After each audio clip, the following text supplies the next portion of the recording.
Unboxing the Cosmic Library. The starship Curiosity's dawn settled onto the moon's dusty surface with a gentle hum, its pearlescent hull reflecting Earth's blue marble hanging in the black velvet sky. Inside, two figures bobbed with excitement, their tri-fingered hands dancing over holographic consoles. Sensory feed stabilizing, Zorp. Behold the third planet from this unremarkable yellow star, chirped Glorg, her large kaleidoscopic eyes reflecting the viewport's image. Her skin shimmered with soft bioluminescence, a sign of keen interest. Her brother, Zorp, adjusted his cranial band, a device that translated cosmic data into understandable concepts. Initial scans confirm the dominant carbon-based life forms show a peculiar obsession with narrative recursion and symbolic architecture, and they have an atmospheric mixture that would utterly dissolve our Uncle Blarg. They were junior xenohistorians from the gentle planet of Lyra Prime, on a mandatory Understanding Primitives field trip. Their mission? Study a civilization's foundational stories to measure its emotional and philosophical maturity. Earth was their first assignment. Using a molecular harmonizer, they materialized in the back corner of the Great Library of Alexandria just before its famous fire. To them, it wasn't a tragic loss of knowledge, but a thrilling data capture opportunity. As scholars panicked around them, Zorp and Glorg, invisible in their perception bubble, scanned every scroll in a nanosecond. "Fascinating," Glorg exclaimed, her telepathic voice buzzing in Zorp's mind. "They've encoded their existential queries in a layered textual artifact they call the Bible. It's not just a historical log, it's a trauma narrative, a legal document, and a poetic cosmology all at once." "And look," Zorp said, pulling a shimmering data crystal from his satchel. "I found this fragment in their Genesis section.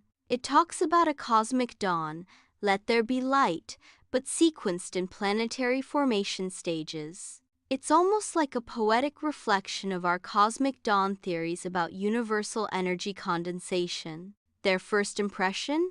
Humanity was adorable, tragic, and brilliant a species, trying to explain the infinite with the vocabulary of sheepherders and fishermen, and the two aliens were utterly charmed. Chapter 2. Decoding the Old World Wonders. Back aboard the Curiosity's dawn, they projected their findings into the ship's core, a glowing orb of liquid light. Genesis reimagined. "Their 7 days is clearly metaphorical," Zorp argued, pulling up a hologram of the universe's first billion years. "See? Day 1. Singularity expansion, light from darkness. Day 3. Planetary accretion, land from waters. It's a quantum genesis parallel." They intuited the sequence of cosmic evolution but framed it within their only reference point. "A terrestrial work week," Glorg nodded, manipulating the hologram to highlight the biological leaps. "The progression from sea life to birds to land mammals shows an understanding of evolutionary stages, but they've personified the driving force as a singular conscious creator. It's narratively efficient if scientifically reductive. Noah's Ark, a feat of engineering? This story had them baffled. A wooden vessel of 300 cubits holding a planetary biosphere's genetic legacy. Zorp scratched his head. Crest. "The material science is absurd, unless..." He ran a simulation. "Ah, the narrative isn't about the boat. It's about the concept of genetic preservation during a cataclysm. We found exoplanet flood myths on 17 worlds. It's a universal archetype for surviving planetary resets, probably rooted in real, collective memories of Ice Age glacial melts or massive local floods. Tower of Babel, universal communication breakdown." This one made them laugh a sound like tinkling crystal. "They thought a single language was a threat to celestial authority?" Glorg giggled. "On Lyra Prime, we celebrate 300,000 communication modes." The story reveals their fear, that misunderstanding is the root of conflict. It's a primitive diagnosis of a very real problem. Our entire galactic accord is based on perfecting translation protocols to avoid such collapses. Chapter 3: Prophecies, Paradoxes, and Planetary Puzzles. Their analysis grew more nuanced as they dove deeper. Apocalyptic visions. Scanning the Book of Revelation, Zorp's biolights dimmed in concern. Wheels within wheels, beasts, plagues. Glorg, this reads less like prophecy and more like a trauma-induced premonition. They're projecting their fears of societal collapse, war, famine, disease onto a cosmic canvas. The end times narrative is a psychological coping mechanism for perceived impermanence. He pulled data on supernovae and asteroid impacts. Though to be fair, their fear of celestial fire is not entirely unfounded. Miracles through an alien lens. The parting of the Red Sea was next. Gravitational manipulation, hypothesized Zorp. Temporary tidal locking, suggested Glorg. They concluded it was likely a profound natural coincidence, a strong wind over the Reed Sea creating a temporary land bridge interpreted through the lens of a people desperate for signs of divine favor. The miracle isn't the physics, Glorg said softly, it's the timing. The story is about hope manifesting at the critical moment of existential despair. The enigma of angels and demons.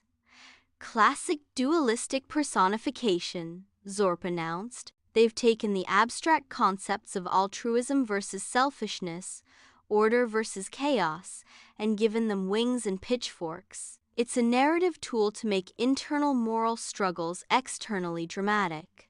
Although, he zoomed in on descriptions of Ezekiel's wheeled, four-faced beings. Some of these angelic descriptions bear a passing resemblance to Class 7 non-corporeal energy beings documented in the Orion Nebula. Could there be a kernel of ancient alien knowledge here? A fleeting, misinterpreted contact event woven into their theology? Chapter 4: Lessons from the Living Text. Here, the mood in the ship shifted from analytical to empathetic. Ethical codes across the cosmos. Glorg floated the core ethical tenets, the 10 Commandments, the Golden Rule, do not steal, love your neighbor. These are foundational axioms for any cooperative society that wishes to avoid endless internal conflict. We have the same concepts in our prime directives, just without the punitive thou shalt not framing. It reveals a species struggling to balance individual desire with collective survival. Humanity's enduring questions. Zorp compiled the big questions the text grappled with. Why are we here? Why is there suffering? What happens when we die? Glorg, he said, his usual chirp replaced by a tone of reverence. These are not human questions, they are sentient being questions. We ask them on Lyra Prime, too. The Bible is humanity's first, brave, messy attempt to answer the universal inquiries that haunt all conscious minds. That's beautiful. The power of story and belief. This is the key, Glorg concluded, weaving the data streams into a single, shimmering tapestry of narrative influence. These stories shaped laws, inspired art, started wars, and offered comfort for 2,000 of their years. The narrative is the technology, belief is the engine. It's a powerful, volatile, and uniquely human form of social software. It shows they are a species deeply driven by meaning, even when they disagree violently on what that meaning is. Chapter 5: Their Next Cosmic Quest. The hologram faded. Earth still turned silently outside. The unanswered questions are now more profound than the answered ones, Zorp mused. If the flood is a shared galactic memory, does that imply a common progenitor civilization? If their angels hint at early contact, who might have visited? The Bible may be less a book of answers and more a living map to Earth's cosmic secrets. Glorg nodded, already pulling up new files. And this is just one text. Their planet has thousands of other sacred narratives. The Vedas, the Quran, the Tao Te Ching, each is a different frequency of the same signal, a species crying out into the universe, seeking its place within it. Zorp looked directly out of the viewport, as if addressing humanity itself. You are not alone in your wondering. Your ancient scribes were, in their way, junior xenohistorians too, trying to decode the mysteries of a cosmos that seemed just as alien to them as you do to us. He activated the ship's comms, a teaser for their next adventure.